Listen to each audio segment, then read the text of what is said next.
नमः ॐ विष्णुपादाय कृष्णप्रेष्ठाय भूतले श्रीमदे भक्तिवेदान्त स्वामिन् इति नामिने। नमस्ते सारस्वते देवे गौरवाणी प्रचारिणे निर्विशेषशून्यवादी पाश्चात्यदेशतारिणे। जय श्रीकृष्ण चैतन्य प्रभु नित्यानन्द श्री अद्वैत गदाधर श्रीवासादि गौरभक्तवृन्द। हरे कृष्ण कृष्ण कृष्ण हरे हरे, हरे राम राम राम हरे हरे।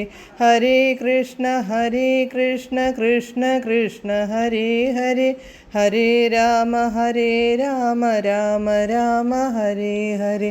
हरे कृष्ण कृष्ण कृष्ण हरे हरे, हरे राम राम हरे हरे. പരമദിവ്യോത്തമ പുരുഷനായ ശ്രീകൃഷ്ണ ഭഗവാന്റെ കഥകളാണ് ശ്രീകൃഷ്ണ എന്ന പുസ്തകത്തിലൂടെ പറയുന്നത്. ഓം നമോ ഭഗവതേ വാസുദേവായ, ഓം നമോ ഭഗവതേ വാസുദേവായ, ഓം നമോ ഭഗവതേ വാസുദേവായ. നാരായണം നമസ്കൃത്യ നരം ചൈവ നരോത്തമം ദേവീം സരസ്വതീം വ്യാസം തതോ ജയമുദീരയേത്. നഷ്ടപ്രായേഷു ഭദ്രേഷു നിത്യം ഭാഗവത സേവയാ ഭഗവത്യുത്തമശ്ലോകേ ഭക്തിർഭവതി നഷ്ടികീ. അധ്യായം 79. കൃഷ്ണ സുദാമ സംഗമം. Page number 768. പരീക്ഷിത്ത് മഹാരാജാവ് തുടർന്നു. ഭഗവാന്റെ അതീന്ദ്രിയ ഗുണങ്ങൾ വർണ്ണിക്കുന്നതിലൂടെ മാത്രമേ സംസാരിക്കാനുള്ള സിദ്ധി പരിപൂർണമാകൂ. ഭഗവത് സേവനത്തിൽ വ്യാപൃതമാകുമ്പോഴേ കൈകൾ ലഭിച്ചതുകൊണ്ടുള്ള പ്രയോജനം സിദ്ധിക്കൂ. അതുപോലെ പൂർണ്ണമായ കൃഷ്ണാവബോധത്തിൽ കൃഷ്ണനെക്കുറിച്ചുള്ള ചിന്ത കൊണ്ടേ മനസ്സിനു ശാന്തി ലഭിക്കൂ. സദാ വിചാരശീലനായിരിക്കണമെന്നല്ല ഇപ്പറഞ്ഞതിനർത്ഥം. മറിച്ച് നിരപേക്ഷ സത്യവും സർവവ്യാപിയുമായ കൃഷ്ണനെ അദ്ദേഹത്തിൻ്റെ സ്ഥാനിക ഭാവമായ പരമാത്മരൂപത്തിൽ മനസ്സിലാക്കണം എന്നാണ്. കൃഷ്ണനെ എല്ലായിടത്തും ഓരോ അണുവിലും പരമാത്മരൂപത്തിൽ കാണാനും ചിന്തിക്കാനും കഴിഞ്ഞാൽ മാത്രമേ മനസ്സിൻ്റെ ചിന്ത, വികാരം, ഇച്ഛാശക്തി എന്നീ പ്രവർത്തനങ്ങൾ പരിപൂർണമാകൂ. ഒരു തികഞ്ഞ ഭക്തൻ ആരാധ്യനായ ഭഗവാനെയാണ് അയാൾ സർവത്ര പരമാത്മരൂപത്തിൽ ദർശിക്കുന്നത്.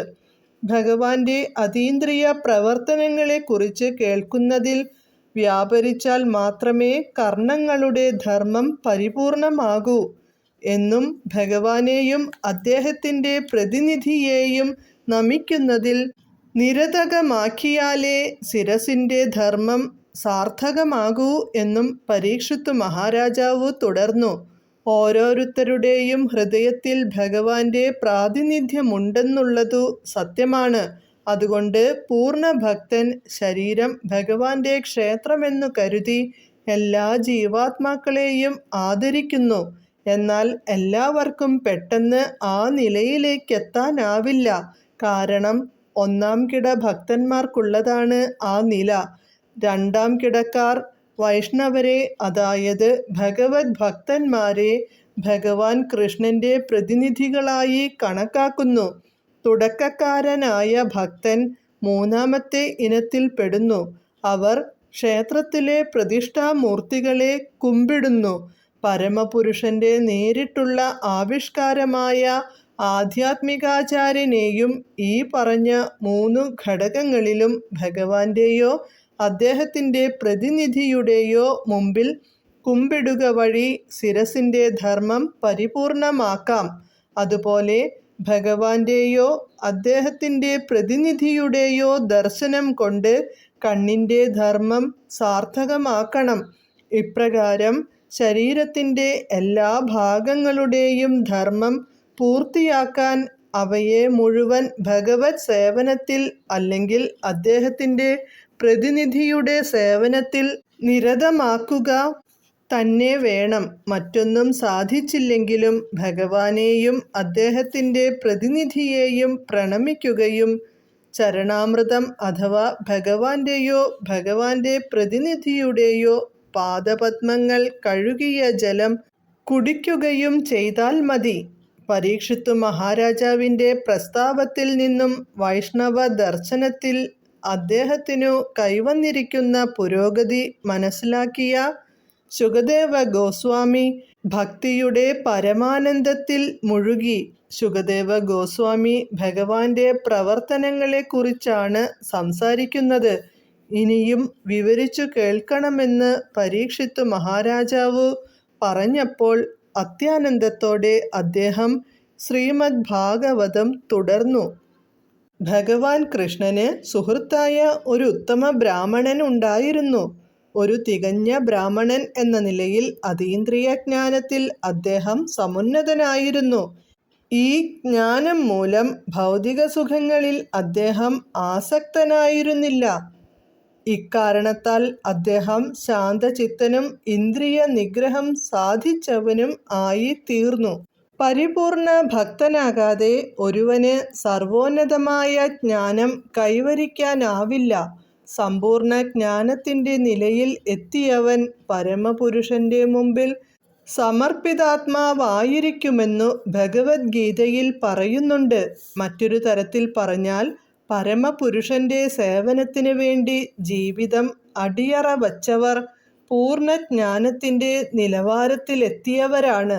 ഭൗതികമായ ജീവിത മാർഗത്തിൽ അനാസക്തനാവുക എന്നതാണ് പൂർണ്ണജ്ഞാനത്തിൻ്റെ ഫലം. ഭൗതിക സുഖഭോഗങ്ങളിലേക്കാകൃഷ്ടമാകുന്ന ഇന്ദ്രിയങ്ങളുടെ മേലുള്ള പൂർണ്ണമായ നിയന്ത്രണമാണ് ഈ അനാസക്തി. ഇവിടെ ഭക്തന്റെ ഇന്ദ്രിയങ്ങൾ പവിത്രീകരിക്കപ്പെടുന്നു.